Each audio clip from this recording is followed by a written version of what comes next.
Cuando descubrí que su madre llevaba 5 años muerta, sentí que el suelo se desplomaba bajo mis pies. 25 años de mentiras se derrumbaron frente a mí como un castillo de arena. Buenas tardes, mis queridos. Soy Elena Rodríguez Vega, tengo 82 años y hoy voy a compartir con ustedes una historia de mi vida que cambió completamente mi destino. Antes de comenzar, quisiera pedirles que den like a este video y se suscriban al canal. Cuéntenme en los comentarios desde dónde están viendo este video. Me encanta saber que mis palabras llegan a tantos lugares diferentes. Nací en 1943, en un pueblito del estado de Michoacán, llamado Nueva Esperanza. Era un lugar sencillo donde todos se conocían. Mi padre era zapatero y mi madre costurera. Crecí viendo a mi madre hacer verdaderas obras de arte con su Singer negra, aquellas máquinas de costura antiguas que funcionaban con pedal. Aprendí a coser temprano. A los 10 años ya hacía pequeños remiendos y a los 15 ya ayudaba a mamá con los vestidos de las muchachas que iban a casarse. Fue precisamente en una de esas pruebas de vestido donde conocí a José Vicente. Él era primo de una novia para quien estábamos haciendo el vestido de boda. José Vicente entró a nuestra casa para traer un recado de la familia y, como decían en aquella época, fue amor a primera vista, al menos para mí. Era alto, moreno, tenía un bigote bien recortado y una manera de hablar que me dejaba sin aliento. Tenía 25 años, trabajaba como contador en el único banco del pueblo y todos lo consideraban un excelente partido.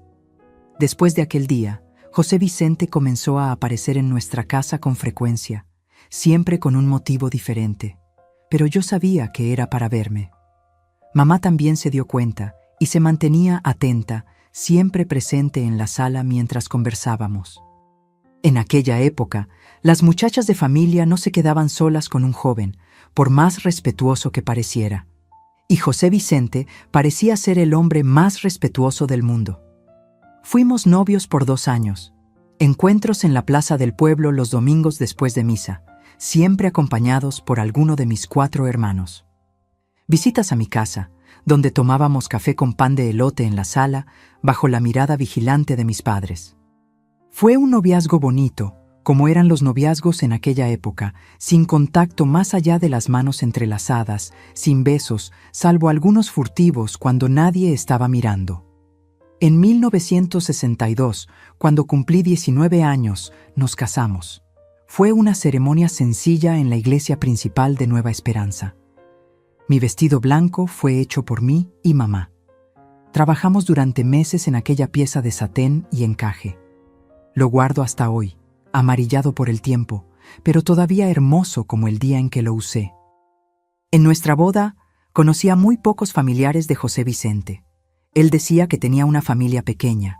Su padre había fallecido cuando él era adolescente y su madre, doña Mercedes, era la única pariente cercana, además de algunos primos lejanos que ni siquiera asistieron a la boda.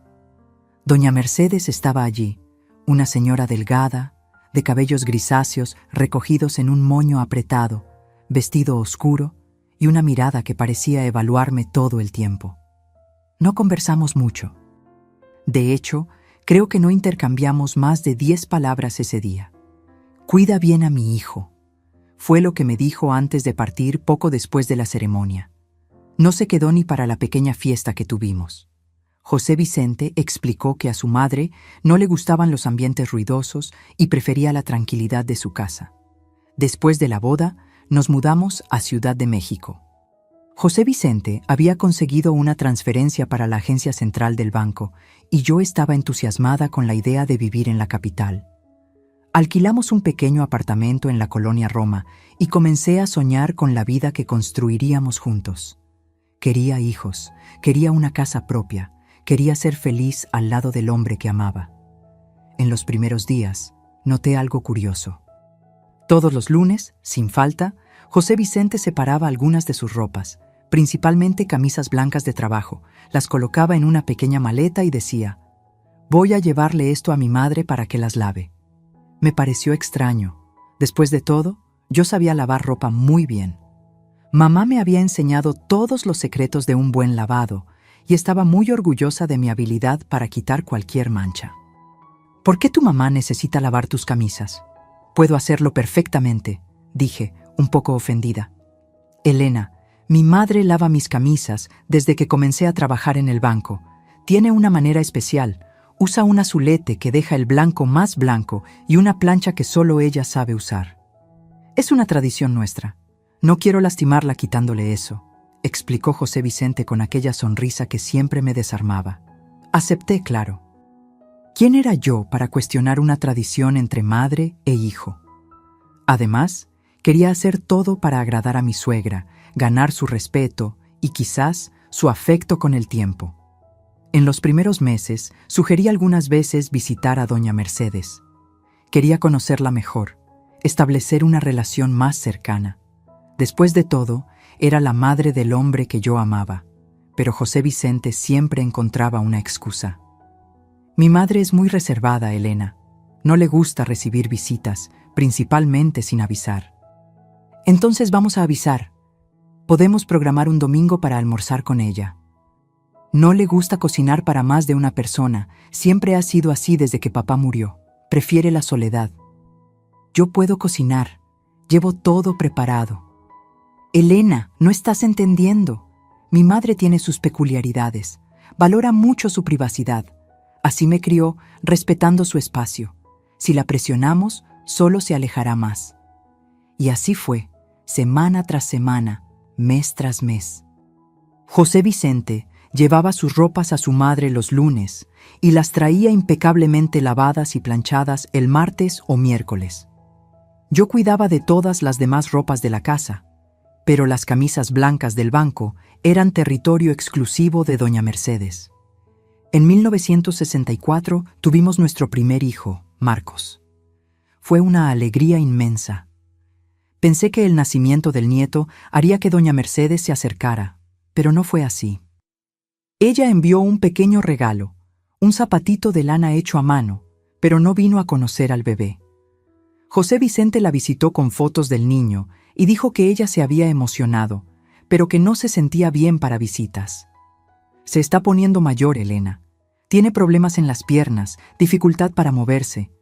Uno de estos días la traeré aquí cuando esté mejor. Ese día nunca llegó. 2 años después, tuvimos a nuestra hija, Mariana. El mismo ritual se repitió. Un pequeño regalo enviado, ninguna visita. Comencé a preocuparme por esa situación. Era extraño que mis hijos no conocieran a su propia abuela. Cuestioné a José Vicente algunas veces, pero él siempre tenía una respuesta preparada. Mi madre nunca ha sido de demostrar afecto, Elena. Me crió así, con distancia. No es por maldad, es su manera de ser. Ella pregunta por los nietos, se preocupa, pero a su manera, reservada. El tiempo fue pasando. Nuestro matrimonio seguía tranquilo. José Vicente era un buen marido, cariñoso, trabajador. Fue ascendiendo en el banco, recibiendo promociones. Conseguimos comprar nuestra propia casa, una bonita en la colonia Condesa. Yo cuidaba de los niños y de la casa, hacía algunos trabajos de costura para las vecinas, llevaba una vida que muchas mujeres de la época considerarían ideal. Pero aquel ritual de los lunes continuaba, la maleta con las camisas blancas, la visita a doña Mercedes. A lo largo de los años, intenté de todo para conocer mejor a mi suegra. Sugerí que celebráramos su cumpleaños en nuestra casa. José Vicente decía que a ella no le gustaban las fiestas. Sugerí visitarla en Navidad. Él decía que ella prefería la soledad en las fiestas de fin de año, que eran fechas que la entristecían por la falta de su marido. Sugerí llevar a los nietos para una visita rápida. Él decía que la casa de ella no era adecuada para niños, llena de escaleras peligrosas y objetos frágiles. Y así pasaron 25 años. 25 años de matrimonio, viendo a mi marido salir todos los lunes con su maletita de ropa para visitar a una suegra que apenas conocía, que mis hijos nunca habían visto. Marcos ya estaba en la universidad estudiando ingeniería, Mariana terminando la preparatoria, soñando con estudiar medicina. Yo ya tenía 44 años, algunas arrugas comenzando a aparecer, las primeras canas que disimulaba con tintes caseros. Fue en esa época que la semilla de la desconfianza comenzó a crecer dentro de mí. No sé explicar exactamente qué cambió, pero comencé a cuestionar toda aquella historia. ¿Cómo era posible que, después de tantos años, todavía no conociera bien a la madre de mi marido? ¿Cómo podía ser que mis hijos no tuvieran ninguna relación con la abuela paterna? En uno de los lunes de mayo de 1987, tomé una decisión que cambiaría mi vida para siempre. Decidí seguir a mi marido. Necesitaba entender de una vez por todas qué pasaba en esas visitas semanales. Conocer a mi suegra, aunque no fuera invitada. Esa mañana, le dije a José Vicente que iría al mercado y después visitaría a una amiga que no estaba bien de salud. Él salió con su maletita de camisas, como siempre lo hacía, y yo esperé algunos minutos antes de salir también. Tomé un taxi y pedí que siguiera el autobús donde mi marido había subido. Lo que pasó después, mis queridos, es algo que todavía me duele contar, incluso después de tantos años. Pero es importante compartirlo, porque fue allí donde comenzó mi viaje de descubrimiento, de dolor y finalmente de liberación. Aquel lunes de mayo de 1987, el cielo amaneció gris, como si ya supiera lo que estaba a punto de descubrir. Me vestí con cuidado. Elegí ropa discreta, un vestido sencillo en tono oscuro que no llamaría la atención. Me puse un pañuelo en la cabeza y los lentes oscuros que usaba raramente. No quería ser reconocida en caso de que José Vicente mirara hacia atrás. Mi corazón latía tan fuerte en el pecho que tenía miedo de que él pudiera oírlo. Mientras el taxi seguía el autobús, mis manos temblaban sobre el bolso de cuero desgastado que apretaba en mi regazo. El conductor me miró por el retrovisor algunas veces, probablemente intrigado con mi nerviosismo, pero no dijo nada. Solo preguntó, ¿está bien, señora? Una vez. Y respondí con un rápido movimiento de cabeza. Imaginé 1000 escenarios durante aquel viaje. Tal vez doña Mercedes fuera realmente aquella persona recluida que José Vicente describía. Tal vez viviera en condiciones precarias y mi marido tuviera vergüenza de mostrar. O quizás ella tuviera alguna enfermedad que la desfiguraba y él quisiera evitarle el juicio ajeno. Creé justificaciones, una tras otra, en el intento desesperado de calmar aquella sensación terrible que crecía dentro de mí. El autobús siguió por un camino que yo no conocía, en dirección a una colonia del otro lado de la ciudad. Después de casi una hora, José Vicente bajó en una parada y comenzó a caminar. Pedí al conductor que detuviera el taxi un poco más adelante. ¿Puede esperar? No voy a tardar, pedí. ¿Está segura de que quiere hacer esto?, preguntó el taxista, un señor de cabellos grisáceos que parecía haber entendido exactamente lo que yo estaba haciendo.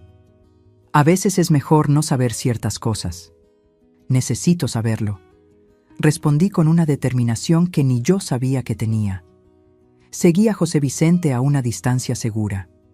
Él caminaba con pasos firmes, como quien conoce bien el camino. Después de algunas cuadras, entró en una calle arbolada, con casas sencillas, pero bien cuidadas. Se detuvo frente a una casa amarilla de 2 pisos, con una pequeña terraza. Sacó una llave del bolsillo y abrió la puerta como quien llega a casa. Me quedé paralizada en la esquina, escondida detrás de un árbol. Aquello no tenía sentido. José Vicente había dicho que su madre vivía en un pequeño apartamento en el centro, no en una casa de 2 pisos en un barrio residencial. Esperé algunos minutos, reuniendo valor para acercarme. Caminé despacio hasta la casa y con el corazón en la garganta, miré por la ventana lateral. La cortina estaba entreabierta, permitiéndome ver parte de la sala. Fue entonces cuando mi mundo se derrumbó. Vi a José Vicente abrazado a una mujer. No era doña Mercedes. No era una señora mayor de cabellos grisáceos. Era una mujer más joven que yo, de cabello negro y largo, usando un vestido floreado. Se besaron de una manera que solo besamos a quien amamos profundamente, con una intimidad que solo existe entre personas que comparten la vida. Retrocedí, sintiendo mis piernas debilitarse. Casi caí, pero me apoyé en la pared de la casa. Fue entonces cuando escuché risas de niños provenientes del interior. Me obligué a mirar nuevamente por la ventana y vi a 3 jóvenes entrando en la sala, 2 muchachos adolescentes y una chica que debía tener unos 16 años. «Papá, traje las revistas que prometí», dijo uno de los muchachos, abrazando a José Vicente. Papá. Lo llamaban papá. Mi marido, el padre de mis hijos, era padre de otros hijos. Tenía otra familia, otra casa, otra vida. No sé cómo logré volver al taxi.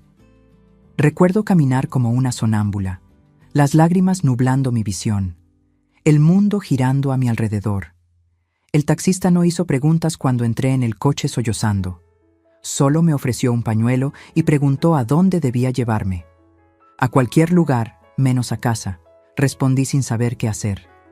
Terminé pidiendo que me dejara en la casa de mi amiga Concepción, la única persona en quien confiaba lo suficiente para compartir aquel terrible descubrimiento. Concepción era viuda. Vivía sola en una casa pequeña, en la misma colonia donde yo vivía. Éramos amigas desde que me mudé a Ciudad de México, y ella siempre había desconfiado de José Vicente y sus historias sobre la madre misteriosa. Cuando llegué a su casa en aquel estado, Concepción no necesitó explicaciones.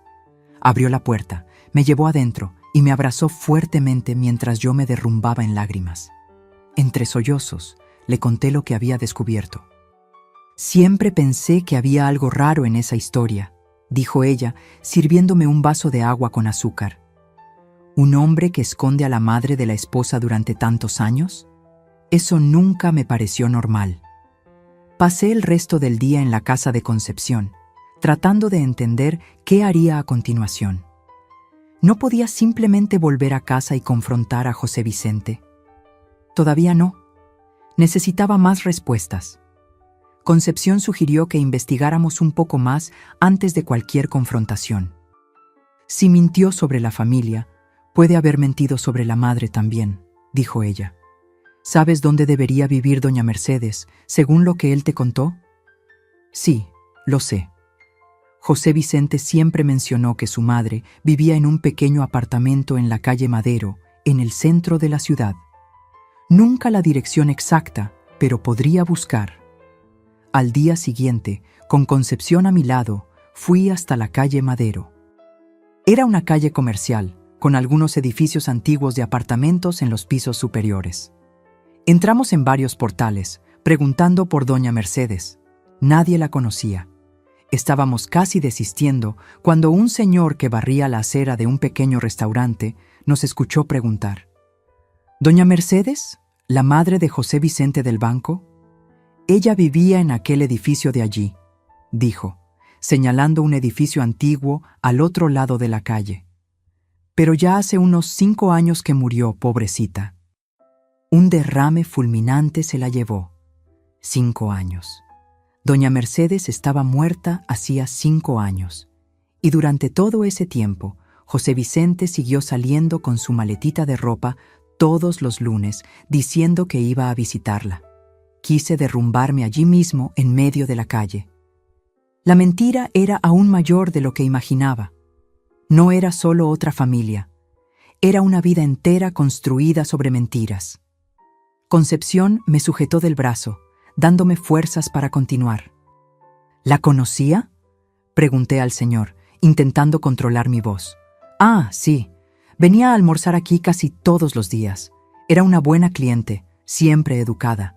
Se enfermó de la pierna en los últimos años, apenas salía de casa. El hijo venía a visitarla con frecuencia, hasta que un día, bueno, la vida es así». Agradecimos y salimos de allí. Yo caminaba como una autómata, dejando que Concepción me guiara. Mi cabeza hervía. Si doña Mercedes estaba muerta hacía 5 años, ¿a dónde iba José Vicente los lunes antes de descubrir la otra familia? ¿Habría sido así siempre, desde el inicio de nuestro matrimonio? Volvimos a la casa de Concepción e hicimos un plan. Necesitaba descubrir más sobre esa otra familia antes de confrontar a José Vicente. Al día siguiente, volví a aquella calle arbolada, a la casa amarilla. Me quedé observando desde lejos, escondida en una pequeña cafetería del otro lado de la calle. Vi a la mujer salir con la hija menor, ambas con uniforme. La madre probablemente era maestra. Más tarde, los dos muchachos salieron con mochilas escolares. Durante 3 días, hice esa vigilancia dolorosa. Descubrí que la mujer se llamaba Beatriz. Oí a los hijos llamarla por su nombre cuando pasaron cerca de la cafetería. Era maestra en una escuela cercana, por lo que pude entender de las conversaciones que capté. Los hijos se llamaban Roberto, Carlos y Lucía. Roberto, el mayor, parecía tener unos 19 años, la misma edad que mi Marcos. Carlos debía tener 17 y Lucía 16, los mismos intervalos de edad que mis hijos. Eso significaba que aquella familia existía desde antes de mi matrimonio con José Vicente, o comenzó poco después. Él llevaba una vida doble desde el principio: 2 esposas, 2 conjuntos de hijos, 2 casas. ¿Cómo era posible? ¿Cómo logró mantener esta farsa por tanto tiempo? Hice algunas preguntas más en el barrio, fingiendo ser una antigua colega de Beatriz, buscando su dirección. Descubrí que vivían allí desde hacía más de 20 años, que José Vicente era conocido como un buen padre, un buen marido, que visitaba a la familia regularmente, pero viajaba mucho por trabajo, la excusa que daba para sus ausencias. Cada descubrimiento era una puñalada en mi corazón. 25 años de mentiras. 25 años creyendo en un amor que era compartido con otra. Mis hijos, que crecieron admirando al padre, tenían medio hermanos que ni siquiera sabían que existían. Al 4.º día tomé una decisión. Era hora de confrontar a José Vicente. Volví a casa para sorpresa de mis hijos, que estaban preocupados por mi ausencia repentina. Les expliqué que necesité ayudar a Concepción, que no estaba bien de salud. Ellos aceptaron la explicación sin cuestionar mucho. Estaban ocupados con sus propias vidas. Marcos con los estudios de la universidad, Mariana preparándose para el examen de ingreso a la universidad. Esperé a que llegara el próximo lunes. José Vicente preparó su maletita, como siempre hacía. Me besó en la frente antes de salir, como siempre hacía. Voy a visitar a mamá, vuelvo al final de la tarde, dijo, como siempre decía. Lo dejé salir. Esperé 10 minutos, luego tomé mi bolso y salí también, pero no lo seguí a donde iba. Tomé un autobús directo al centro, a la calle Madero. Necesitaba ver con mis propios ojos el lugar donde doña Mercedes había vivido y muerto. El portero del edificio era un señor simpático que trabajaba allí desde hacía décadas. Cuando pregunté por doña Mercedes, me miró con curiosidad. ¿La señora es pariente? Soy la nuera, respondí, sintiendo un nudo en la garganta. Sus ojos se agrandaron. ¿Nuera? Pero doña Mercedes no tenía nuera. Su hijo nunca se casó, que yo sepa. Aquello fue como un puñetazo en el estómago. ¿Cómo? José Vicente, su hijo, es mi marido. Llevamos casados 25 años. El portero se rascó la cabeza, confundido. ¿José Vicente? No. El hijo de doña Mercedes se llamaba Jerónimo. Trabajaba en el banco también, como el padre. Nunca se casó, vivía con la madre. Cuando ella falleció, vendió el apartamento y se mudó. Dijeron que fue al sur, a Oaxaca. Jerónimo, no José Vicente. Mi marido había robado no solo la historia de la madre, sino incluso la identidad de otra persona. El fraude era completo, perfecto en cada detalle. Sentí el mundo girar a mi alrededor nuevamente, las piernas débiles, el corazón acelerado.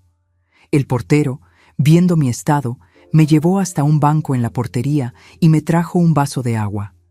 Mientras bebía en pequeños sorbos, tratando de recuperar el control, él siguió hablando sin darse cuenta de cómo cada palabra me destruía un poco más. Doña Mercedes era una señora muy reservada, sí. Después de que tuvo problemas en las piernas, casi no salía. El hijo se encargaba de todo. Era un buen hijo, Jerónimo. Venía todos los días a ver a la madre después del trabajo. Sufrió mucho cuando ella murió. Dicen que por eso se fue. No soportaba los recuerdos. Un buen hijo. el verdadero hijo de doña Mercedes, no el hombre con quien me había casado. ¿Quién era José Vicente, después de todo?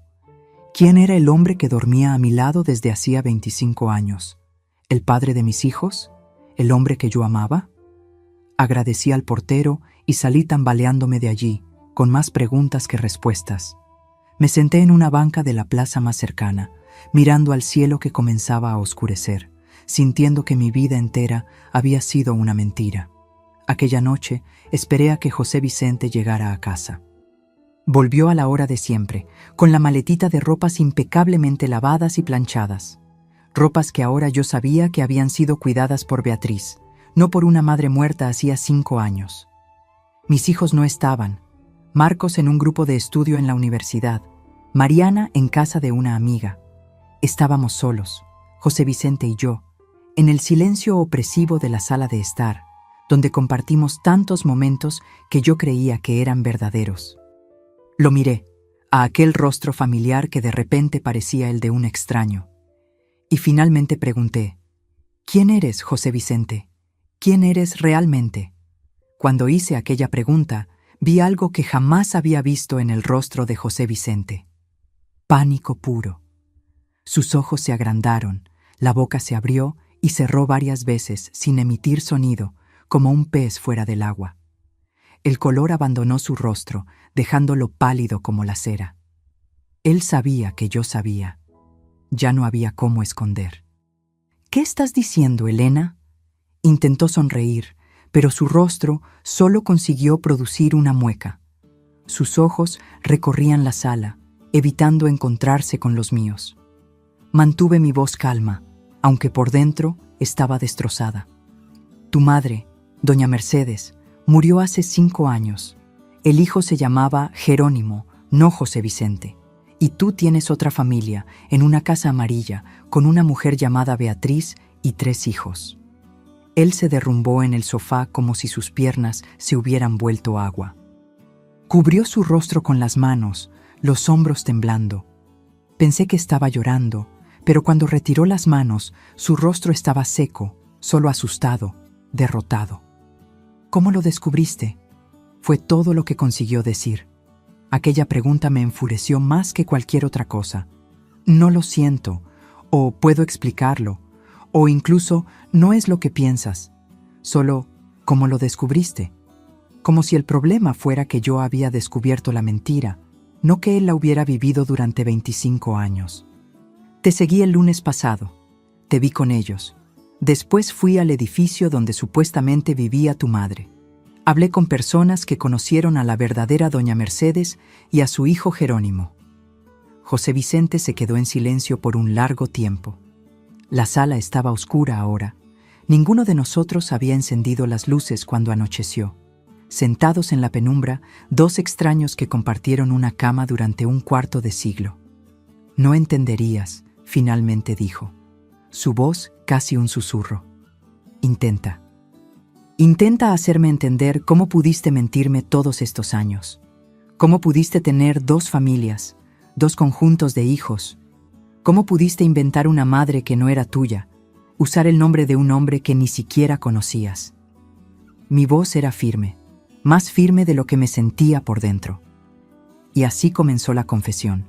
Una historia tan fantástica, tan absurda, que si no estuviera viviendo esa pesadilla, me hubiera reído. Pero no había nada gracioso en aquellas revelaciones que destruyeron mi mundo. José Vicente no era José Vicente. Su verdadero nombre era José Augusto. Nació en un pequeño pueblo del estado de Guerrero, hijo de campesinos pobres. Sin estudios, sin oportunidades, decidió probar suerte en Ciudad de México a los 18 años. Consiguió un empleo como conserje en el mismo banco donde después diría ser contador. Fue allí donde conoció a Jerónimo, un joven contador que trabajaba en el sector de préstamos. Jerónimo era amable, educado, ayudaba a José Augusto con consejos sobre cómo comportarse, le prestaba libros, lo animaba a estudiar. Se hicieron amigos a pesar de la diferencia social. José Augusto admiraba a Jerónimo, su educación, su forma de hablar, sus conocimientos. Cuando Jerónimo comentó que sería transferido a la sucursal de Monterrey, José Augusto vio una oportunidad.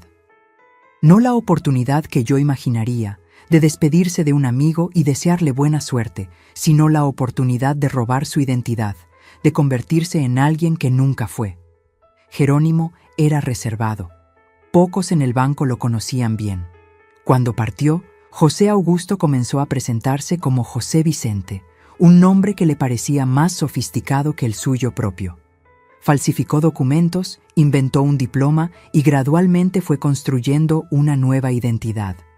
Nadie cuestionó mucho. En la década de 1960, los sistemas eran precarios, las verificaciones casi inexistentes. Quería ser alguien, Elena, explicó en la oscuridad de nuestra sala. Quería respeto, quería oportunidades. Como José Augusto, hijo de campesinos analfabetos, nunca sería nada. Como José Vicente, contador con diploma, las puertas se abrirían y se abrieron. Consiguió un mejor puesto en el banco, aprendió el trabajo en la práctica, observando a los demás. Era inteligente, aprendía rápido. Nadie sospechó. En poco tiempo, la mentira se convirtió en su realidad. En esa misma época, conoció a Beatriz. Ella era maestra de primaria. Venía de una familia sencilla, pero educada. Se enamoraron, comenzaron a salir. José Augusto, ahora firmemente establecido como José Vicente, planeaba casarse con ella, seguir construyendo su nueva vida. Entonces, por casualidad, fue enviado a mi pueblo para abrir una nueva sucursal del banco. Allí me conoció en la prueba de vestido de la prima de Beatriz. Vio en mí, hija de una familia respetada, costurera habilidosa, joven de buena índole, otra oportunidad de ascenso social. No planeé enamorarme de ti, dijo, como si eso fuera un consuelo. Pero sucedió, y no quería perder a Beatriz. Entonces decidí que podría tener a las dos. 2 vidas, 2 esposas, 2 conjuntos de hijos, como en un libro de ficción, excepto que era mi realidad. Mi vida siendo destrozada por cada palabra que salía de la boca de aquel hombre que yo creía conocer. Para mantener la farsa, inventó la historia de la madre recluida. Le dijo a Beatriz que viajaba frecuentemente por trabajo, cuando en realidad estaba conmigo. Me dijo que visitaba a su madre cada semana, cuando en realidad estaba con ella. Se equilibraba entre 2 mundos, 2 identidades, 2 familias que no sabían una de la existencia de la otra. ¿Cómo conseguiste esconder esto por tanto tiempo? ¿Cómo nadie nunca te vio con ella? ¿Cómo lograste mantener la historia de tu madre incluso después de que la verdadera doña Mercedes murió?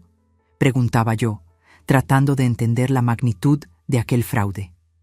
Él explicó con una calma perturbadora cómo manejó todo, cómo mantuvo las 2 familias en barrios distantes, cómo creó historias elaboradas para justificar sus ausencias, cómo fabricó una red compleja de mentiras que sostuvieron su castillo de naipes durante 25 largos años. La muerte de doña Mercedes casi lo desenmascaró. Se enteró por casualidad cuando fue al edificio de ella para completar algún detalle de su historia, pero adaptó la mentira, contándole a Beatriz que su madre había muerto, mientras que para mí continuó la farsa de las visitas semanales. ¿Y la ropa? Si tu madre estaba muerta, ¿quién lavaba la ropa que llevabas cada semana? Beatriz, respondió con una voz tan baja que casi no escuché. Siempre fue muy buena en eso. Le decía que era para un compañero de trabajo que vivía solo. Ella tiene buen corazón. Un buen corazón. Mi estómago se revolvía con cada nueva revelación. Mientras yo me preguntaba por qué a mi suegra no le gustaba mi forma de lavar la ropa, era otra mujer, la otra esposa de mi marido, quien las lavaba, sin saber que estaba prestando un servicio a su rival. «Los hijos, ¿saben de mí? ¿Saben de sus medio hermanos?», negó con la cabeza. «Nadie sabe nada, ni de allá ni de acá». Me quedé en silencio, tratando de procesar todo aquello. 25 años de mentiras. Una vida entera construida sobre arenas movedizas. El hombre que yo amaba, que creía que era mi compañero leal, mi puerto seguro, era un fraude completo. Ni siquiera su nombre era verdadero. ¿Por qué me estás contando todo esto ahora? ¿Por qué no sigues mintiendo? Pregunté genuinamente curiosa. Levantó los ojos, encontrando los míos por primera vez desde que comenzó su confesión. Porque ya sabes demasiado. Porque estoy cansado, Elena. Cansado de vivir dos vidas, de recordar qué mentiras le conté a quién, de manejar dos mundos que no pueden encontrarse. Parecía casi aliviado, como si un peso hubiera sido retirado de sus hombros, y eso me enfureció aún más. Mientras mi mundo se derrumbaba, él se sentía más ligero por no tener que cargar más con el peso de sus mentiras. ¿Y ahora? ¿Qué vas a hacer?, pregunté, temiendo la respuesta. No lo sé. Nunca pensé que sería descubierto. Siempre tuve cuidado. Siempre planeé todo. Su voz se perdió en la oscuridad de la sala. ¿Vas a abandonar a Beatriz y los hijos? ¿O vas a abandonarme a mí? ¿O vas a intentar continuar con las dos familias ahora que conozco la verdad? No respondió inmediatamente. Su silencio era ensordecedor. No lo sé, Elena. Necesito tiempo para pensar. Tiempo. Él quería tiempo. Después de robar 25 años de mi vida con sus mentiras, quería aún más tiempo. No, dije. Mi voz súbitamente fuerte y clara. Ya no tienes más tiempo, José Augusto, o José Vicente, o quien quiera que seas. Me levanté del sofá, sintiendo una fuerza que no sabía que poseía. Era como si algo se hubiera roto dentro de mí. No solo mi corazón, sino las cadenas que me ataban a una vida de ilusiones. Encendí la luz de la sala, revelando su rostro abatido, las primeras arrugas de preocupación, el cabello que comenzaba a escasear. Un extraño. Te quiero fuera de esta casa ahora. Elena, por favor, los niños. Marcos y Mariana no están en casa, y cuando vuelvan, seré yo quien les cuente quién es realmente su padre. Tuviste 25 años para ser honesto. Tu tiempo se acabó. Intentó argumentar, intentó convencerme de esperar, de pensar, de no tomar decisiones precipitadas. Pero algo había cambiado en mí. La Elena que aceptaba sus historias sobre la madre misteriosa, que nunca cuestionaba sus ausencias, que confiaba ciegamente en el hombre que llamaba marido.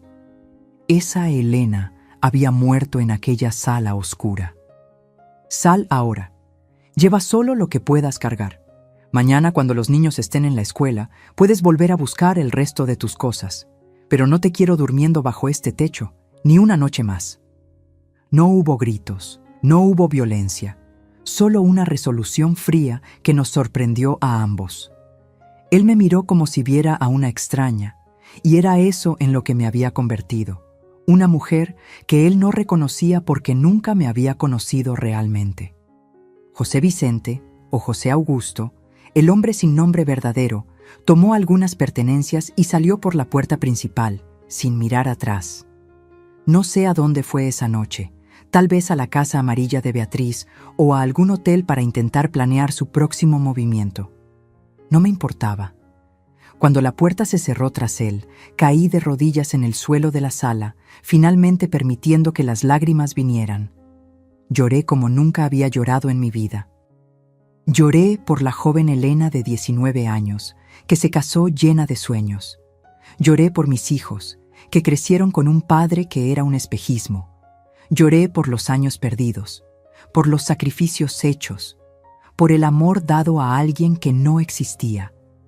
Lloré hasta que no hubo más lágrimas, hasta que el sol comenzó a salir y la luz de la mañana invadió la sala. Entonces me levanté, lavé mi rostro y comencé a pensar en qué diría a mis hijos cuando volvieran a casa. La vida como la conocía había terminado, pero algo nuevo había nacido dentro de mí esa noche. Algo que aún no tenía nombre, pero que me daría fuerzas para los días difíciles que vendrían. El mañana llegó como una intrusa, iluminando una sala que todavía guardaba los ecos de mi dolor. Me senté a la mesa de la cocina, las manos temblorosas, sosteniendo una taza de café que se enfriaba sin ser tocado. ¿Cómo explicar a mis hijos que su padre no era quien decía ser? ¿Cómo desmontar 25 años de recuerdos falsos sin destruir el suelo bajo sus pies? Oí la llave girando en la puerta. Era Marcos, volviendo de su grupo de estudios. Siempre pasaba la noche en casa de un compañero cuando las reuniones terminaban tarde. Mi hijo entró sonriendo, la mochila pesada en la espalda, los ojos brillantes de la juventud que aún no ha conocido la traición. Al verme sentada allí, con los ojos hinchados y el rostro pálido, su sonrisa desapareció. «Mamá, ¿qué pasó? ¿Dónde está papá?». La pregunta, tan simple, abrió nuevamente las compuertas de mis lágrimas. Marcos soltó la mochila en el suelo y corrió hacia mí, arrodillándose a mi lado, tomando mis manos entre las suyas. Manos de hombre ahora, ya no de niño. Manos que se parecían a las del padre, el padre que no era quien pensábamos. Tu padre ya no va a vivir aquí con nosotros, hijo». Las palabras sonaron extrañas, como si fueran dichas por otra persona. Marcos me miraba confundido, sin entender. ¿Cómo podría? A sus ojos éramos la familia perfecta. Padres amorosos, hermanos unidos, una casa confortable, un futuro prometedor por delante. «No entiendo, mamá. ¿Discutieron? ¿Qué pasó?». Respiré profundo. No había manera suave de decir aquello. No había palabras que pudieran amortiguar el golpe. Descubrí que tu padre tiene otra familia, otra casa, otra esposa, otros hijos. Desde hace más de 20 años, el rostro de Marcos pasó por tantas emociones que apenas podía seguirlas. Shock, confusión, incredulidad, ira. Soltó mis manos y se levantó, pasando los dedos por el cabello en un gesto tan parecido al de José Vicente, que dolió verlo. Eso no puede ser verdad. Papá jamás haría algo así. Yo también pensaba así, hijo, pero es verdad. Él confesó todo anoche. Y entonces conté, no todo, no los detalles más crueles, pero lo suficiente para que Marcos entendiera la magnitud de la traición. Conté sobre la otra familia, sobre la madre que no existía, sobre los lunes de mentiras. Mientras hablaba, veía su rostro joven envejecer ante mis ojos. ¿Esos otros hijos tienen nuestra edad?», preguntó él, la voz ronca. «Sí, el mayor tiene tu edad. Después hay uno de 17 años y una chica de 16. Mis hermanos». La palabra salió como un suspiro doloroso. «Tengo hermanos que nunca conocí». Aquello fue solo el comienzo. Cuando Mariana llegó, algunas horas después, tuvimos que revivir todo nuevamente. Mi hija reaccionó de manera diferente a su hermano, con lágrimas silenciosas que corrían por su rostro mientras me abrazaba fuerte, como si temiera que yo también pudiera desaparecer. Los días que siguieron fueron un borrón de dolor y confusión. José Vicente, o José Augusto, todavía no podía pensar en él por su verdadero nombre, volvió al día siguiente como habíamos acordado para recoger más de sus pertenencias. Marcos se negó a verlo. Se encerró en su habitación, la música alta ahogando cualquier sonido que pudiera venir de la sala. Mariana, siempre la más valiente, confrontó a su padre. «¿Cómo pudiste? ¿Cómo pudiste mentir durante tanto tiempo? Mirarnos a los ojos todos los días, sabiendo que tenías otros hijos esperándote en otra casa». No escuché su respuesta. Me quedé en la cocina fingiendo organizar los armarios, dejando que mi hija tuviera ese momento. Cuando finalmente se fue, cargando 2 maletas grandes, Mariana vino hacia mí, los ojos rojos pero secos. Dice que nos ama, que siempre nos amó de verdad. ¿Y tú qué le dijiste? Que el amor no se construye sobre mentiras y que debería darles a sus otros hijos la oportunidad de conocer la verdad también. Mi hija, apenas 17 años y ya más sabia de lo que yo jamás fui. La abracé fuerte, sintiendo su cuerpo delgado temblar contra el mío. Estábamos todos rotos, todos tratando de entender cómo seguir adelante. Las semanas siguientes fueron de descubrimientos dolorosos. José Vicente no había mentido solo sobre su identidad y su otra familia. Había mentido sobre casi todo. No era contador graduado, como siempre dijo, sino un empleado administrativo del banco que fue aprendiendo en la práctica. Nuestra situación financiera no era tan cómoda como yo pensaba. Había deudas, préstamos hechos para mantener 2 casas, 2 familias. La propia casa donde vivíamos, que yo creía que era nuestra, estaba hipotecada. Descubrí también que Beatriz no sabía nada. José Vicente finalmente le contó la verdad a ella también, forzado por nuestro descubrimiento. Ella estaba tan destrozada como yo, tal vez más. Al menos yo tuve la dignidad de descubrirlo por mí misma, de confrontarlo, de expulsarlo. Ella tuvo que oír de su boca, después de más de 2 décadas, que toda su vida era una mentira. Pensé muchas veces en buscarla. Llegué a pasar en autobús por la calle de la Casa Amarilla, imaginando cómo sería tocar a la puerta, mirar a los ojos de la mujer que, sin saberlo, compartió al mismo hombre conmigo durante tantos años. Pero nunca tuve valor. ¿Qué nos diríamos una a la otra? ¿Qué consuelo podríamos ofrecer? Supe por Mariana, que mantuvo contacto mínimo con su padre en los primeros meses, que Beatriz lo había echado de casa también, que sus hijos, como los míos, estaban devastados, que su familia, diferente a la mía, era grande y ruidosa y había rodeado a Beatriz de apoyo y protección. Me alegré por ella, incluso sin conocerla. Nadie debería enfrentar ese tipo de traición sola. Y yo tenía a mis hijos, tenía a Concepción, tenía a algunas otras amigas que estuvieron a mi lado cuando supieron lo que había sucedido. Pero las noches eran largas y solitarias. El lado vacío de la cama gritaba con el silencio de una ausencia que, paradójicamente, yo sentía como una presencia constante. El dinero empezó a escasear rápidamente. José Vicente enviaba alguna ayuda, pero no era suficiente. Él ahora intentaba mantener no solo 2 exfamilias, sino también a sí mismo, viviendo en un pequeño apartamento alquilado. Tuve que intensificar mi trabajo con la costura, aceptando cualquier servicio que apareciera. Me despertaba antes de que saliera el sol y cosía hasta tarde en la noche, los ojos ardiendo, los dedos callosos. Marcos, viendo mi lucha, consiguió una pasantía remunerada en la universidad para ayudar con los gastos. Mariana comenzó a dar clases particulares de matemáticas a niños del barrio. Éramos ahora 3 adultos tratando de mantener el barco a flote. Ya no más una familia tradicional con padre proveedor y madre cuidadora. Fue en ese periodo más difícil que algo inesperado sucedió. Una cliente antigua, para quien había hecho el vestido de boda de la hija, me buscó con una propuesta. Ella y su marido estaban abriendo una pequeña tienda de ropa femenina en el centro de la ciudad y necesitaban a alguien que pudiera hacer ajustes y reparaciones en las prendas. El salario no era mucho, pero sería fijo, una seguridad que no tenía con los trabajos eventuales que hacía en casa. «Usted cose como nadie, doña Elena», dijo, y supe lo que pasó con su marido. «Una vergüenza. Usted merece algo mejor». Acepté el empleo. Claro. Salir de casa todas las mañanas, pasar el día en la tiendecita ventilada, conversar con personas diferentes, volver cansada pero satisfecha al final de la tarde. Todo eso fue como un bálsamo para mi alma herida.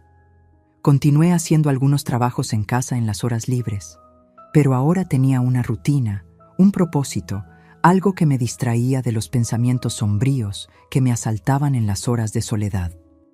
Fue en la tienda que oí hablar, por primera vez, de un curso de preparatoria abierta para adultos que estaban ofreciendo en una escuela pública cercana.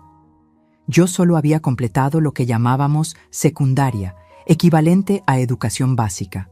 Siempre quise estudiar más, pero el matrimonio y los hijos llegaron, y después la vida se acomodó en aquella rutina de esposa y madre. Ahora, a los 44 años, la idea de volver a estudiar parecía aterradora y al mismo tiempo extrañamente liberadora. «Debería intentarlo», dijo Cecilia, mi compañera de trabajo, una joven de 20 y pocos años que estudiaba administración por la noche. «Nunca es tarde para estudiar y usted es inteligente. Cogería el ritmo rapidito». Hablé con mis hijos sobre la idea. Esperaba que les pareciera extraño, tal vez hasta ridículo, una mujer de mi edad volviendo a estudiar. Pero me sorprendieron. «Claro que debes estudiar, mamá», dijo Marcos entusiasmado. Siempre quisiste eso, ¿no? Ahora puedes hacer lo que quieras con tu vida. Mariana fue aún más lejos. Trajo a casa formularios de inscripción que consiguió en la secretaría de la escuela, ya rellenados con mis datos.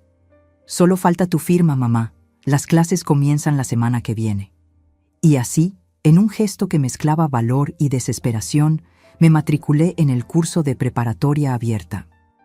3 noches por semana, después del trabajo en la tienda, iba a la escuela y me sentaba entre personas de todas las edades, algunas mayores, muchas más jóvenes, para estudiar español, matemáticas, ciencias, historia, materias que no veía desde hacía casi 3 décadas, conceptos que nunca había aprendido bien. Fue difícil al principio. Mis ojos, cansados de la costura, tenían dificultad para leer lo que los profesores escribían en el pizarrón. Mi mente, acostumbrada a preocuparse por asuntos domésticos, tardaba en absorber ecuaciones y reglas gramaticales. Pero me aferré a los estudios como un náufrago a un pedazo de madera. Era mi tabla de salvación, mi oportunidad de reconstruir algo que fuera solo mío. Marcos me ayudaba con las matemáticas, explicándome pacientemente conceptos que para él eran básicos, pero para mí parecían indescifrables. Mariana revisaba mis textos de español, corrigiendo errores de ortografía con una delicadeza que me conmovía. Mis hijos, que siempre creí que estaban bajo mi protección, ahora me protegían, me guiaban, me apoyaban. El tiempo fue pasando. Las heridas, aunque nunca cicatrizaron completamente, comenzaron a doler menos. Aprendí a vivir un día a la vez, a encontrar pequeñas alegrías en la nueva rutina que habíamos construido. Yo y mis hijos, los 3 mosqueteros, como Mariana bromeaba. José Vicente o José Augusto, como volvió a llamarse después de que la verdad salió a la luz, intentó algunas veces un acercamiento. No conmigo. Sabía que esa puerta estaba cerrada para siempre, pero con los hijos. Marcos se negó durante mucho tiempo. La traición del padre había sido para él un golpe devastador en su visión del mundo. Para un joven que se preparaba para entrar en la vida adulta, descubrir que su modelo masculino era un fraude completo sacudió sus estructuras más profundas. Mariana, siempre más conciliadora, aceptó encontrarse con su padre ocasionalmente. Almuerzos rápidos, conversaciones tensas. Volvía de esas reuniones callada, pensativa, pero nunca arrepentida.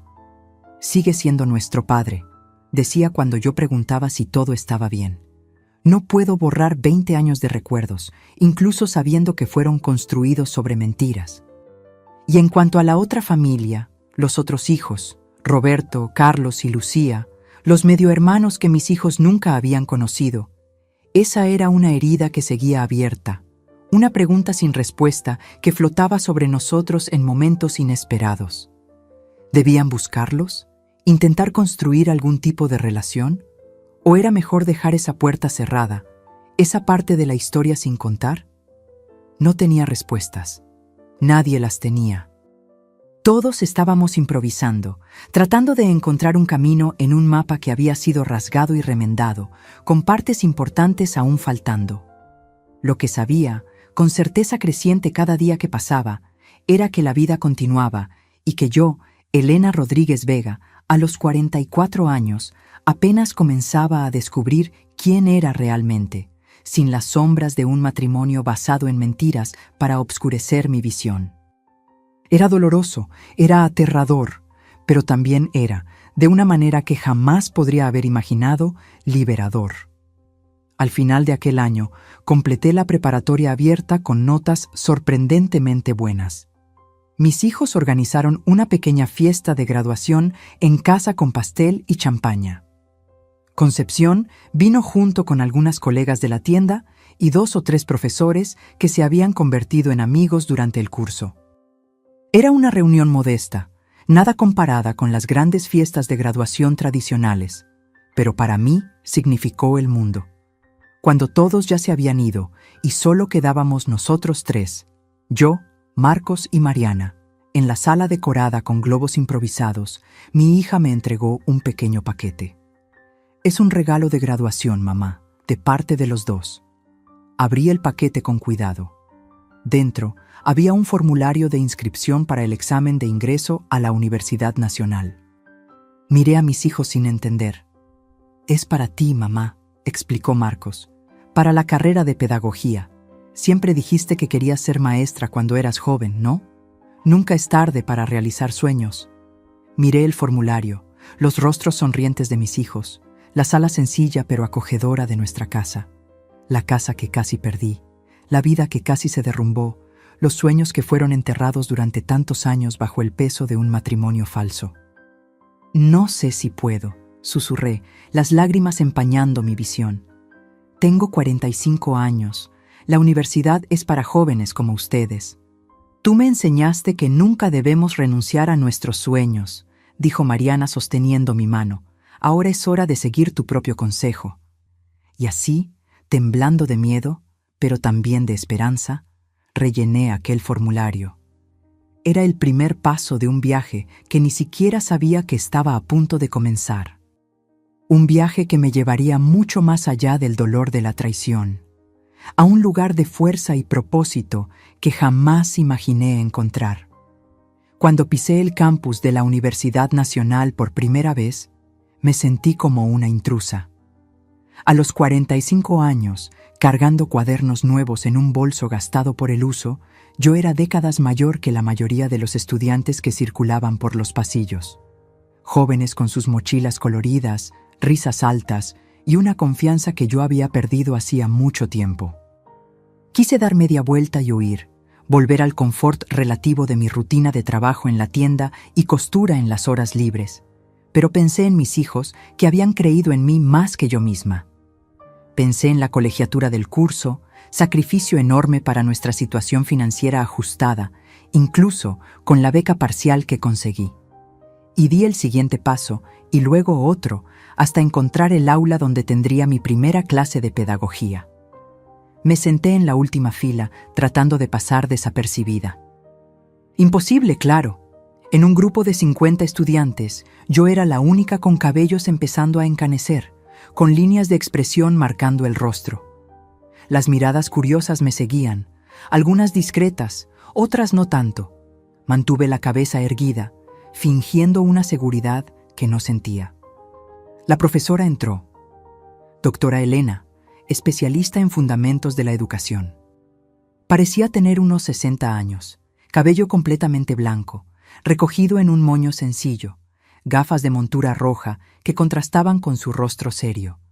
Comenzó la clase con una pregunta simple que lo cambió todo para mí. ¿Por qué quieren ser educadores? ¿Qué los trajo hasta aquí? Los alumnos comenzaron a responder uno a uno. Muchos hablaron sobre el deseo de transformar vidas, sobre el amor por el conocimiento, sobre la influencia de antiguos profesores.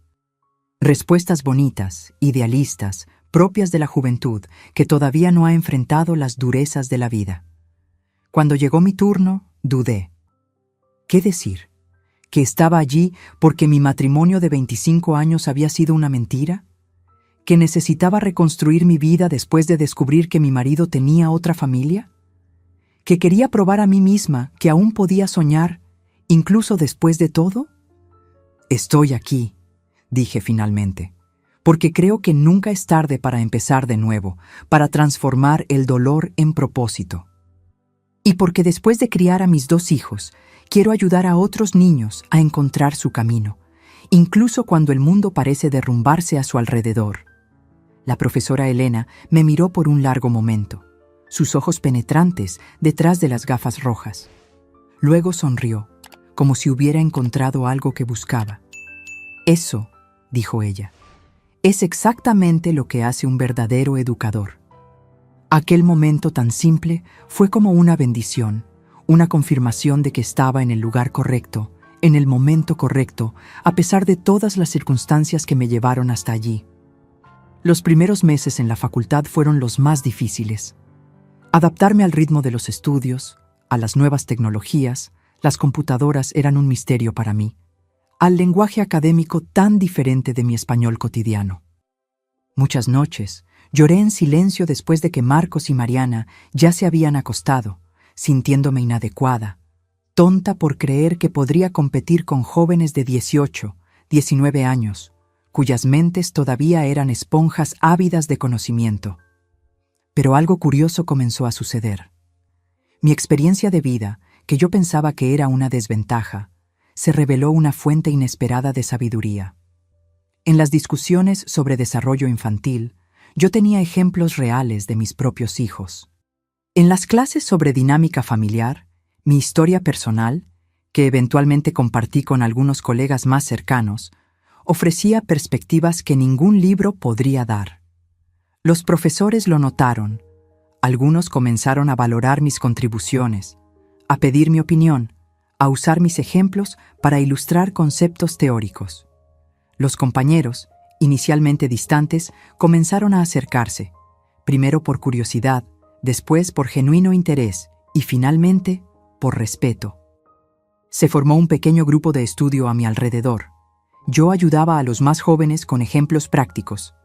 Ellos me ayudaban con la teoría, con la tecnología, con las referencias más recientes. Era un intercambio que beneficiaba a todos. En ese periodo, mi vida personal también pasaba por transformaciones. Marcos se graduó en ingeniería y consiguió un buen empleo en una constructora. Mariana entró a la Facultad de Medicina, realizando su sueño de infancia.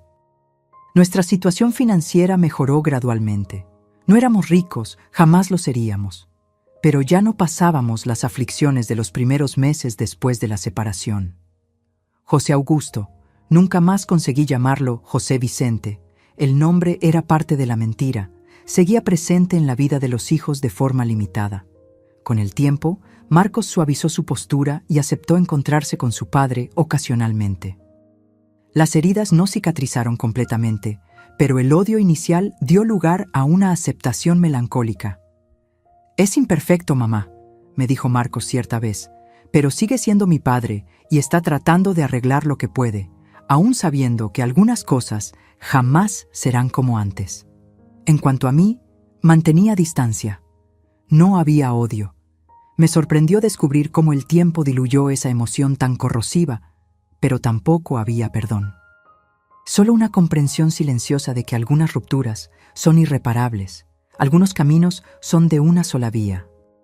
Supe, a través de los hijos, que José Augusto se había jubilado del banco y abierto una pequeña papelería, que vivía solo, sin involucrarse con otras mujeres, que Beatriz, la otra esposa que él mantuvo en secreto durante tantos años, se había mudado a Monterrey con los hijos menores, comenzando una nueva vida lejos de los recuerdos, que Roberto, el hijo mayor de ella, se había casado y permanecido en Ciudad de México, manteniendo un contacto mínimo con el padre.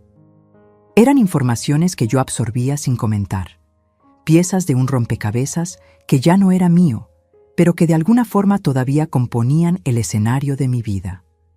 En mi tercer año de universidad, la profesora Elena me invitó a un proyecto especial. Ella coordinaba un programa de apoyo a mujeres en situación de vulnerabilidad, muchas de ellas víctimas de violencia doméstica, abandono o traición, y necesitaba a alguien que pudiera dar clases de alfabetización a adultas. Estas mujeres necesitan a alguien que entienda no solo de pedagogía, sino de la vida real, me explicó Elena. Alguien que ya enfrentó tormentas y salió al otro lado. Alguien como tú, Elena. Acepté la invitación inmediatamente, aun sabiendo que significaría más carga de trabajo en mi rutina ya apretada. Algo dentro de mí decía que aquel era el propósito por el cual había pasado por todo lo que pasé. El proyecto funcionaba en una casa antigua en el centro de la ciudad, donada por una fundación benéfica. Allí, mujeres de todas las edades buscaban un nuevo comienzo a través de la educación, la terapia en grupo, el apoyo jurídico y psicológico. Mi función era simple: enseñar a leer y escribir a aquellas que nunca tuvieron esa oportunidad o que abandonaron los estudios muy temprano. Mi primera clase tenía 12 mujeres entre 25 y 70 años. Mujeres marcadas no solo por el tiempo, sino por las circunstancias brutales de la vida. Rostros cansados, ojos desconfiados, manos callosas por el trabajo duro. Mirándolas, me vi como en un espejo. No como era, sino como podría haber sido, de no ser por la red de apoyo que tuve, la educación básica que recibí, la fuerza que descubrí dentro de mí. No estoy aquí solo como profesora, les dije el primer día. Estoy aquí como compañera de viaje. También conozco el dolor de la traición, la lucha por la supervivencia, el miedo al futuro incierto. Pero descubrí que aprender, que conocer, que entender el mundo a través de las palabras es una forma de poder que nadie puede quitarnos. Fue el inicio de una relación profunda que trascendió la simple enseñanza de letras y sílabas. Mientras aprendían a leer palabras, yo aprendía a leer vidas, historias de valentía, de resiliencia, de mujeres que cayeron y se levantaron tantas veces que perdieron la cuenta. Doña Francisca, a los 67 años, aprendió a escribir su propio nombre y lloró al firmar por primera vez un documento sin usar el pulgar manchado de tinta. Juana, a los 32, finalmente pudo leer las cartas que su hijo enviaba desde la escuela sin tener que pedir ayuda a las vecinas. Teresa, a los 45, descubrió la poesía y comenzó a escribir versos simples, pero conmovedores, sobre su camino como sobreviviente de violencia. Mientras les enseñaba, sentía que estaba reconstruyendo no solo sus vidas, sino la mía propia. Cada pequeña victoria de ellas era también mi victoria. Cada obstáculo superado me daba fuerzas para superar los míos. Era un intercambio constante, un ciclo virtuoso de aprendizaje y sanación. En mi último año de universidad, presenté como trabajo de conclusión de carrera un estudio sobre la importancia de la educación en la reconstrucción de la identidad de mujeres que pasaron por traumas relacionales. Me basé en las experiencias que tuve en el proyecto, en las historias que presencié, en mi propio camino de superación. El jurado examinador quedó impresionado con la profundidad del trabajo, con la honestidad cruda de las narrativas, con la fundamentación teórica que logré articular con la práctica. Recibí la máxima calificación y una invitación para continuar el estudio en un programa de maestría. A los 49 años, cuando la mayoría de las personas ya piensa en desacelerar la vida profesional, yo apenas estaba comenzando la mía. Me gradué en pedagogía con honores, la única alumna con canas entre decenas de jóvenes en el apogeo de la juventud. Marcos y Mariana estaban en la audiencia aplaudiendo de pie cuando recibí mi diploma. Concepción también estaba allí, los ojos húmedos de orgullo por la amiga que vio renacer de las cenizas de un matrimonio fracasado. El proyecto con las mujeres vulnerables creció. De una pequeña sala con 12 alumnas, pasamos a ocupar todo el segundo piso de la casa, atendiendo a más de 50 mujeres en diferentes etapas de alfabetización y educación básica.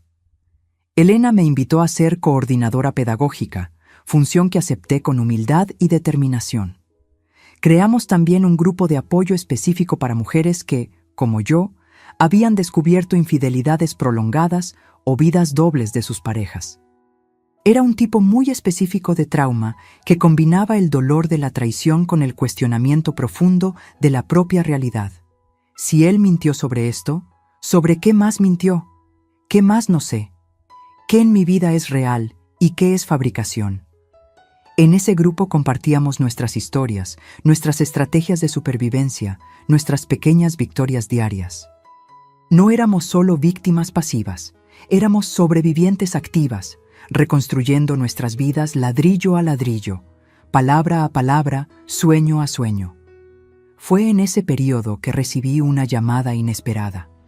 Era Beatriz, la otra esposa de José Augusto, la mujer de la Casa Amarilla. Había regresado a Ciudad de México para la boda de su hijo Roberto y a través de Marcos pidió mi número de teléfono. «Necesitamos hablar», dijo ella, la voz temblorosa al otro lado de la línea. Después de todos estos años, creo que ha llegado el momento. Nos encontramos en un café neutral en el centro de la ciudad. Reconocí inmediatamente el mismo rostro que vi aquel lunes fatídico, ahora marcado por los años y por los mismos dolores que marcaron el mío.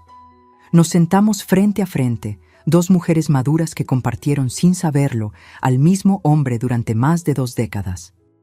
La conversación fue difícil al principio, permeada de silencios incómodos y frases cuidadosamente construidas. pero pronto las barreras cayeron. No éramos rivales, nunca lo fuimos. Éramos víctimas de la misma mentira, participantes involuntarias del mismo engaño. Y más que eso, éramos sobrevivientes, mujeres que reconstruyeron sus vidas después de que el castillo de naipes se derrumbó. Beatriz me contó su versión de la historia. ¿Cómo conoció a José Augusto? Para ella siempre fue ese su nombre, cuando ambos eran jóvenes. ¿Cómo creyó en la historia de los viajes constantes por trabajo? ¿Cómo crió prácticamente sola a 3 hijos, acostumbrada a las ausencias del marido que, irónicamente, estaba con mi familia en los días que faltaba a la suya? ¿Sabes qué es lo más extraño?, dijo ella, revolviendo el café con la cucharilla. A pesar de todo, fue un buen padre. Estaba presente cuando podía, participaba en la vida de los niños. Nunca se perdió una presentación de Lucía en la escuela. ¿Cómo puede alguien vivir así, dividido en dos, sin enloquecer? No tenía respuesta para esa pregunta. Nunca la tuve. Tal vez José Augusto fuera realmente 2 hombres diferentes. El José Vicente que conocí y el José Augusto que Beatriz conoció. Tal vez la mentira fuera tan profunda que él mismo ya no sabía dónde terminaba la verdad y comenzaba la falsedad. Antes de despedirnos, Beatriz tomó mi mano sobre la mesa, un gesto inesperado de intimidad. Gracias por recibirme. Durante todos estos años fuiste un fantasma en mi mente, la otra mujer, la intrusa, la destructora de mi hogar. Pero tú eras solo como yo, una mujer amando al hombre que creía conocer. Salí de aquel encuentro con una extraña sensación de cierre, un capítulo que finalmente se cerraba, una herida antigua que, si no estaba completamente curada, al menos había dejado de sangrar. A los 52 años, publiqué mi primer libro, una colección de historias de mujeres que pasaron por nuestras aulas y grupos de apoyo, entrelazadas con reflexiones pedagógicas y psicológicas sobre la reconstrucción de la identidad femenina después de traumas relacionales. No era un libro académico tradicional, ni un simple conjunto de testimonios. Era un híbrido que reflejaba mi propio viaje. Parte profesora, parte alumna, parte sobreviviente, parte testigo. El libro, para mi sorpresa, repercutió más allá de los círculos académicos. Fui invitada a programas de radio, conferencias en universidades, encuentros con grupos de apoyo en otras ciudades. Mi historia personal, que durante tanto tiempo fue fuente de vergüenza y dolor, se transformó en herramienta de conexión con otras mujeres que pasaban por situaciones similares. Marcos se casó a los 30 años con Ana, una arquitecta que conoció en el trabajo. Mariana se graduó en medicina y se especializó en psiquiatría, inspirada tal vez por las cicatrices emocionales que nuestra familia cargaba. Ambos construyeron vidas sólidas, relaciones honestas, familias basadas en la verdad y el respeto mutuo. Y en cuanto a los otros hijos, los mediohermanos que mis hijos nunca realmente conocieron, Roberto, Carlos y Lucía, hubo algunos encuentros a lo largo de los años, intentos tímidos de establecer algún tipo de conexión. No se convirtieron en una familia unida. Las circunstancias eran demasiado complejas, las heridas demasiado profundas para permitir eso, pero había un reconocimiento mutuo, un respeto por el dolor compartido, una comprensión silenciosa de que todos fueron víctimas de las decisiones de un hombre que amaron y que los decepcionó. Hoy, a los 82 años, miro hacia atrás y veo un viaje que jamás podría haber imaginado cuando era aquella joven costurera de 19 años, casándose llena de sueños con el hombre que creía conocer. El dolor de la traición, que un día pensé que me destruiría, se convirtió en el catalizador para una vida de propósito y significado. El proyecto con mujeres vulnerables, que comenzó con una pequeña sala de alfabetización, se transformó en una fundación respetada, con programas educativos, psicológicos y de capacitación profesional que ya ha atendido a miles de mujeres. Me jubilé oficialmente hace algunos años, pero todavía aparezco por allí casi todas las semanas para tomar un café con las profesoras más jóvenes, para una charla con antiguas alumnas que vuelven a contar sus historias de éxito. Mi casa ahora es pequeña, pero acogedora, siempre llena de libros, de plantas que cultivo con cariño, de fotografías de mis 5 nietos y 2 bisnietos. Marcos y Mariana vienen a visitarme regularmente, trayendo a los niños, llenando el ambiente de risas y vida. Concepción, mi fiel amiga, partió hace 3 años, pero me dejó la compañía de su gato, un persa perezoso que ahora duerme a mis pies mientras recuerdo esta historia. José Augusto falleció hace una década, a los 85 años, de un derrame como su supuesta madre. Asistí al velorio, no por él, sino por mis hijos, que a pesar de todo, sentían la pérdida del padre. Beatriz también estaba allí, más envejecida de lo que recordaba, pero con una serenidad en la mirada que hablaba de perdón. No olvido, nunca eso, pero sí la aceptación de que el pasado es inmutable y que cargar con rencor solo envenena el alma propia. No sé si algún día logré perdonar completamente a José Augusto, pero sé que no permití que su traición definiera el resto de mi vida. En vez de hundirme en la amargura, elegí emerger más fuerte, más sabia, más compasiva con los dolores ajenos por conocer tan íntimamente el mío propio. Y si hay una lección que aprendí en este largo viaje, es que nuestras mayores heridas pueden convertirse en nuestros mayores dones, que de las cenizas de la decepción pueden hacer un propósito más elevado, que nunca es tarde para empezar de nuevo, para aprender, para crecer, para amar de nuevo, no necesariamente a una nueva pareja, sino a la vida en sí, con todas sus imperfecciones y posibilidades. Y esta, mis queridos, fue mi historia. Un viaje de dolor que se transformó en fortaleza, de mentiras que me llevaron a descubrir verdades más profundas sobre mí misma. Si esta historia tocó tu corazón de alguna forma, te pido que des like al video, te suscribas al canal Diario de la Abuela para acompañar más historias como la mía. Compártela con alguien que tal vez necesite oír que, incluso después de las peores traiciones, es posible reconstruir la vida y encontrar un nuevo propósito. De parte de una señora de 82 años que ha vivido lo suficiente para saber que nuestras cicatrices pueden convertirse en nuestras mayores fortalezas. Muchas gracias por escucharme y no olviden comentar desde dónde están viendo. Me encanta saber que mis palabras alcanzan a personas en tantos lugares diferentes. Hasta el próximo relato, si Dios quiere. Quédense con Dios y recuerden, nunca es tarde para empezar de nuevo.